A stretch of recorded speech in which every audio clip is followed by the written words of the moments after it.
Hi there. So, welcome to the Dating Vault Academy session on setting your boundaries and increasing your mate value. So, when you first start seeing someone, it's important to establish boundaries so that you know what you're going to stick to in terms of what you expect from a relationship at different stages, and so that you can communicate that to your potential partner. And this way, you'll be able to get things off to a good start, basically starting as you mean to go on. So you need to know what it is you need to have a happy, secure relationship and to remind yourself that this is about finding a guy who has what it takes to have that happy, secure relationship with you. So often we're bowled over by the chemistry, the spark, whatever you want to call that mad feeling of attraction at the beginning. And we find ourselves doing stuff and making concessions that are not ideal, not aligned with our values, things that we didn't really want, just because we think we need to do this to keep the guy. Or we think we have to put up with it because there's nothing else on offer.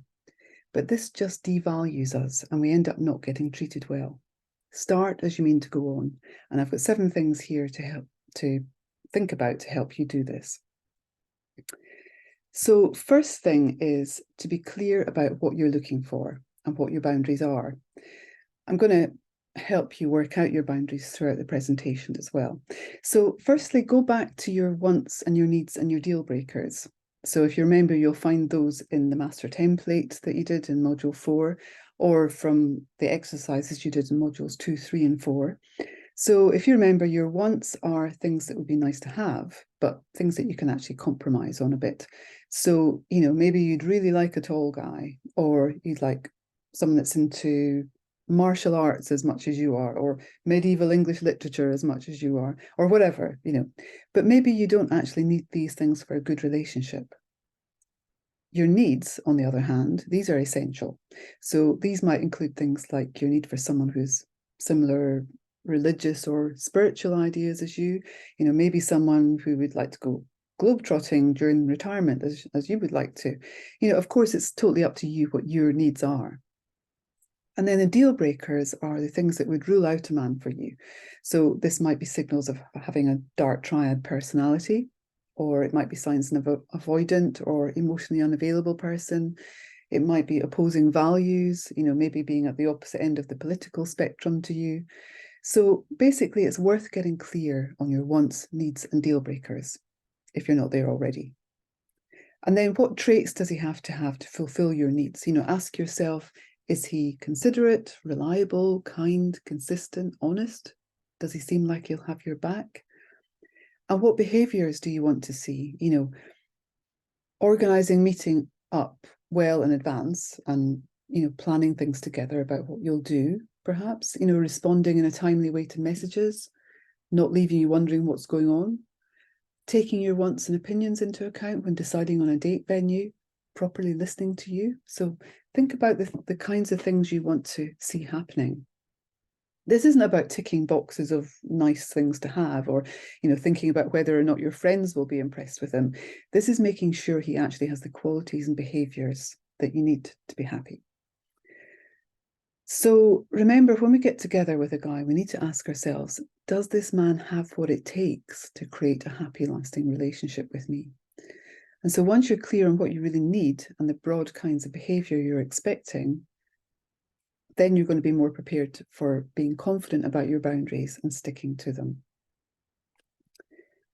Now, next up, have you ever had a situation where you started dating a guy and everything was going brilliantly? He was so into you and the chemistry was off the charts. But then suddenly he seemed to start pulling away, or maybe just disappeared altogether and ghosted you. Perhaps you'd tried having a conversation where you pointed out that you were looking for more than this and wanted to have a greater level of contact with him. But he didn't go for that. And that it pushed him further away, and you felt terrible because you were really into him and had given a lot. When people feel an intense chemistry right at the start with a new person, a common thing that happens is we overvalue the chemistry.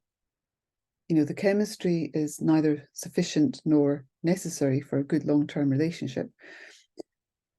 But you know, when we haven't had a good relationship for a long time, it seems like this feeling we have now is the most important thing ever, and we'll do anything to keep it going. And crucially, we might overlook important stuff about the guy and not think about looking out for the qualities we need in the long term. So we're totally not sticking to our boundaries there. We throw ourselves in, hook, line, and sinker. We start giving up other things in our lives to make way for the new man.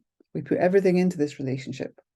And actually, it's probably not even a relationship yet. You know, we might not have had a conversation about exclusivity yet, for example. You might be assuming he's not seeing anyone else, but you probably don't actually know that yet if you're in the early stages. But the thing is, because you're having such a great time and you love this feeling, you might be investing far too much at this early stage. He's showing he likes you, and that makes you feel wonderful, and you want to do everything you can to hold on to this and help it go further. So you start making more time for him. You drop your fitness classes, or, you know, whatever it is you like to do.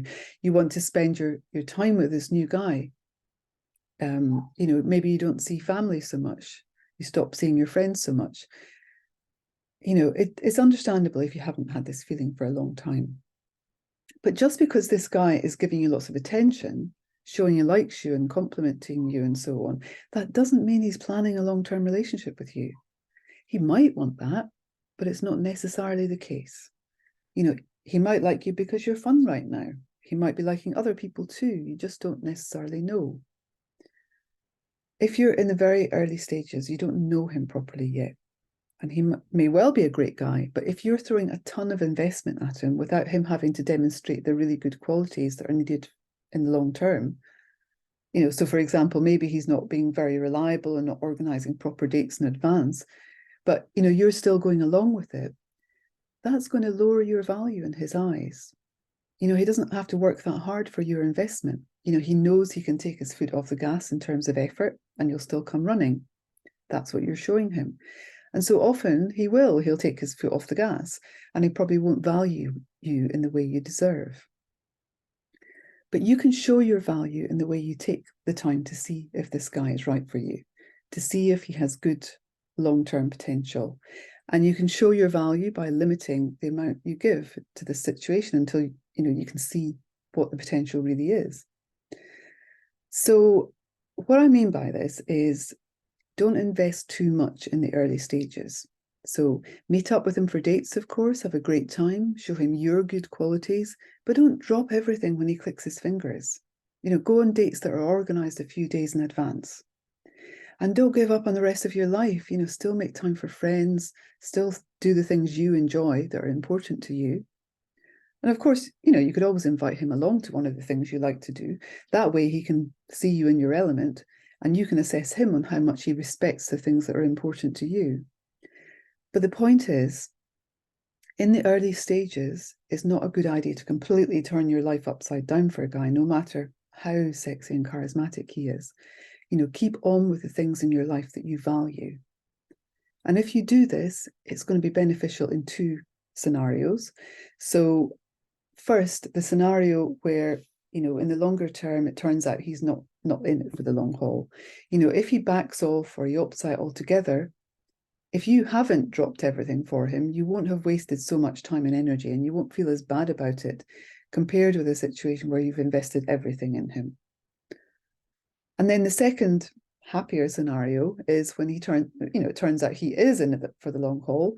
You know, if you're carrying on having a full life of activities and people that you're into, he'll see all the good stuff you're doing and want to be part of that. And he'll see you as a high value person, you know, someone who's got their own stuff going on, and as someone who's not just going to drop everything for him. He'll want to invest more in you in that case. So a good rule of thumb here is to match his investment, match his enthusiasm, or at least don't invest more than he's doing. In fact, in some cases, it's not a good idea to match his investment if he's over the top with his, but I'll give you more about that in a bit. But essentially, try not to overinvest in the early stages when you don't know the person yet. Okay, so what do you do if your boundaries are crossed? You know, what if they do things in a way that you're not happy with? Well, it clearly depends on what they've done wrong in your eyes. You don't want to be so hard line that you reject a guy for a small thing he's done wrong, potentially accidentally. In that case, you probably want to give the guy a chance to get it right. So, if he comes out with a relatively small misdemeanor, maybe a clumsy, mistaken way of going about things, but you feel you want to keep an open mind, then it's good to deal with this in a reasonably warm and light-hearted way. While still sticking to your guns. That way you're inviting him to step up and provide what's needed. You're not kind of shutting him down completely. So, for instance, he might spend a lot of time during your dates talking about himself. A lot of guys do this, rather than showing an interest in you, that is. This isn't great, but it doesn't necessarily mean he's completely self-obsessed. It might just mean he's a bit nervous and he's trying to impress you, by telling you all about the wonderful things he does. If this happens and it keeps happening, you can say something like, well, I think, I've just about got your life story now. Maybe time to ask me something. Say it in a jokey sort of way so that you're not kind of telling him off or shutting him down. Hopefully he'll get the message. But then if he really is just being rubbish about stuff and say he sends you a message cancelling a date at the last minute without a proper excuse, that's really not great. So the response here should not be you going into detail about how upset or inconvenienced you are. It should basically show that you're not bothered. The best strategy here is indifference. Now, this isn't playing games. It's just not investing in a guy that you don't really know that well. You don't know him yet. The best reply to a date cancelled last minute is something like, no problem, and don't offer him an alternative time. Or no problem, maybe another time. If he's worth his salt at all, that will have him reflecting on where he's gone wrong. He'll realise you're not a pushover and he'll step up to the mark. Or he won't, and you'll move on, because if you put up with that behaviour, it will just carry on. So the way you communicate what's good and what's not okay is through your actions and attention or lack of attention. You don't want to be too accommodating. And, I know it's not as easy to do as it sounds. And sometimes you're going to have to distract yourself if you're really into this guy. And you may well need lots of support from your friends to keep strong about this. But then, what if he's just not investing in the relationship as much as you'd like him to? Perhaps he doesn't keep in touch as much as you'd like. Maybe you're the one that always has to make date suggestions. If he's not putting the investment in and matching your enthusiasm for doing stuff together, then the response to that should not be to push harder and invest more. It should be to invest less. Yes, things might just fizzle out because neither of you are trying really hard. That's a shame, but it's an indication it wasn't going to work out anyway, and you're better off knowing earlier rather than later. If he does actually care about having a relationship with you, a cooling off from you in response to this lack of investment should have him asking, what's going on? Do you still like me? If this happens, if he says that, if you get that response from him, this is the point where you can have a conversation and you can tell him about your misgivings about how he's behaving. This is when you can have some leverage, when he can see that you're not going to put up with the way he's been doing things. You can explain your needs, not a big emotional tantrum, but a grown-up conversation where you're confident about where you're coming from.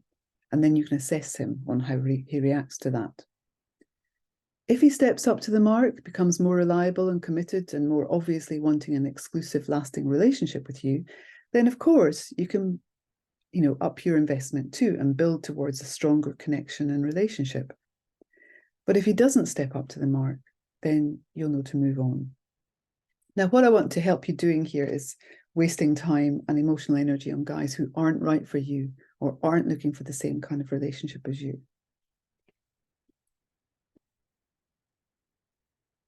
Of course, there is a scenario where a guy is investing loads at the start, and I'm sure you've thought of it already. I'm thinking of a guy with a high level of the dark triad personality, the narcissists and psychopaths. They can be very full on and the love bombing stuff going on and showering you with compliments and gifts, putting you on a pedestal, being super charming and saying all the right things, wanting to see you all the time.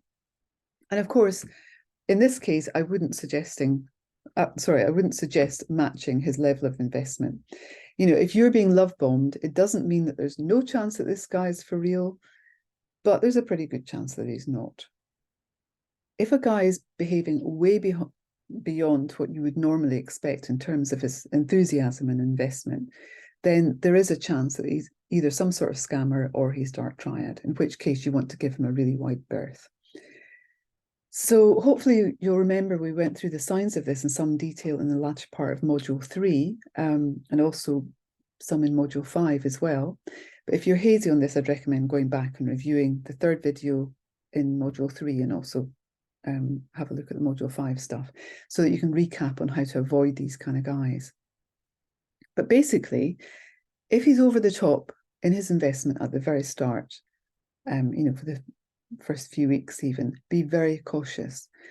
Look for inconsistencies in his behaviour. You know, how does he behave when he thinks you're not looking? Does he allow you to help make decisions about what's happening? Does he allow you to meet his friends? And see what happens if you don't comply with his desire to see you all the time or go to the particular places he suggests all the time. And I'd suggest you don't comply all the time in this situation. You know, see what happens. If he gets angry or tries to make you feel guilty for not seeing him, you may well have a bit of dark triad on your hands. You know, look out for any other signs. And if there are, you know, more than 2 or 3 signals from the list in Module 3, then I'd advise getting out of there sooner rather than later. Okay, well, it's not easy, is it? You know, I totally know this, having been there myself. It sounds simple. Take your time, see how the guy behaves. Don't put up with any bad behavior and chuck him if he's not up to the mark. Simple, but not easy. You know, when we really like someone, we become vulnerable. Our neurochemicals, our attachment system, and everything is going crazy. Every cell in our body seems to be screaming at us to do everything we can to get closer to this guy. So how can we stick to our boundaries?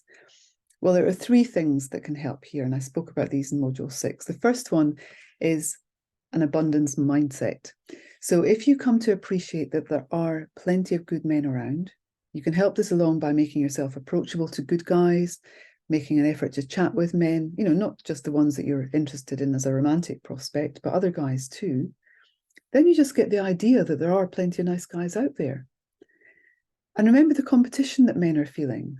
You know, if they are attracted to you, then they know there are a ton of guys who are attracted to you, even if it doesn't feel that way to you. So if you can have an abundance mindset, you won't feel so panicked about the idea of walking away from your current situation. You won't be terrified to be nothing else. The second mindset thing is you need to have good self-esteem. Again, because this sets us up to feel confident in our decisions and know that we don't have to put up with nonsense. You know, we don't deserve it and we're worth more than that. If you feel your self-esteem is not what it should be, then I would like you to go back to what we were discussing in modules 1 and 2, where you talk to your friends and your work colleagues and ask them about what good qualities you bring to the world. You know, write these things down. Think about the situations in the past where you've done something well or helped someone a lot. And think about the situations where men have been attracted to you and maybe you rejected them. You need to know that you deserve someone who treats you with love and respect and consideration. And then finally, your social network can help you massively here. You know, if you remember, you've got a bonus video all about the importance of our social network and friendships. And actually, there's a version in the Dating Evolved Academy dashboard as well. You know, if you're feeling insecure about a relationship and you need to stay strong, your friends and close family are your #1 port of call for support. If you feel lonely, this is not a healthy place to come at relationships from, because it's going to make it very difficult to hold your ground. In that situation, it's easy to imagine any relationship is better than none, but of course that's not the case.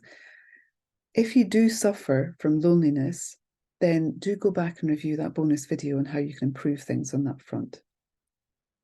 But if you do have good friends to fall back on, it's so much easier to disengage from a bad relationship or insist on keeping to your boundaries. So that's a good situation to be coming from. Okay, #6, be confident and candid about what you want from a relationship. So there's nothing wrong with saying right at the start, I'm dating with the intention of finding a long-term relationship. You know, you're not talking about a long-term relationship with him necessarily. This is your general intention. And if he says anything other than the same, it's not a good sign. And if he says something along the lines of, oh, let's just see what happens, or I'm just looking for something casual just now, that's probably not what you want. And if it isn't, don't go for it. If he says he's not looking for a relationship right now, believe him. Even if you start seeing him and it's all going great, he's given himself a get-out clause. So unless you have another conversation where he says he wants a full-on relationship, don't assume that he wants that.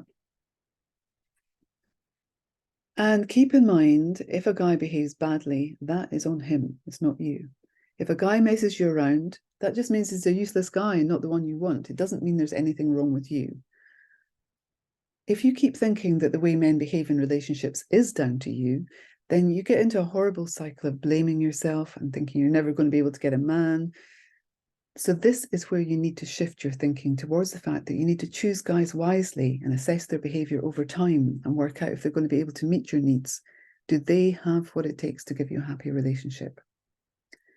And if you know what you need to get from, you know, what you need from a relationship and confidently get that across and stick to your boundaries, men will see that you're not going to be messed with. This is going to raise your mate value in their eyes, and a man of any worth will step up to the mark. So value and show respect for yourself, and others will value you too.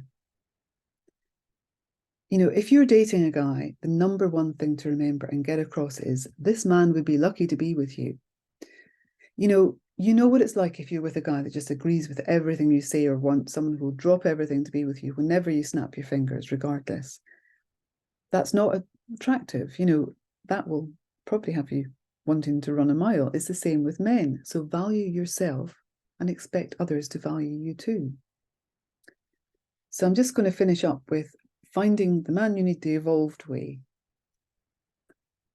Firstly, spot the signs of avoidance, players, narcissists, complicated guys early on and just treat these as deal breakers.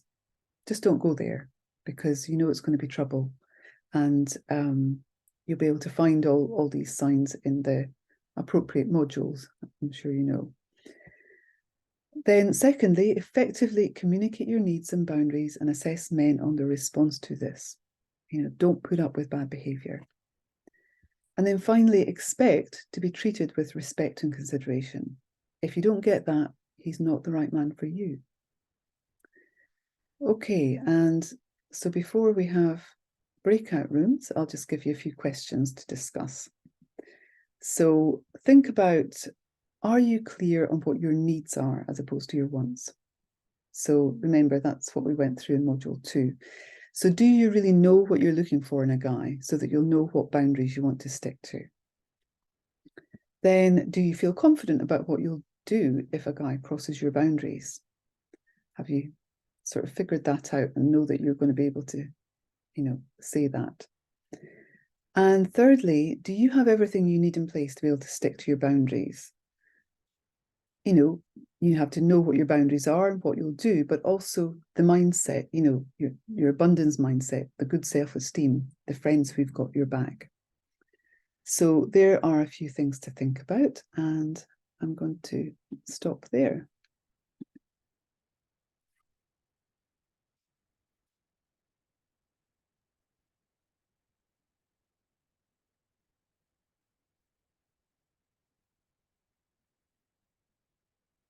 And I'm having trouble stopping recording. Here we go.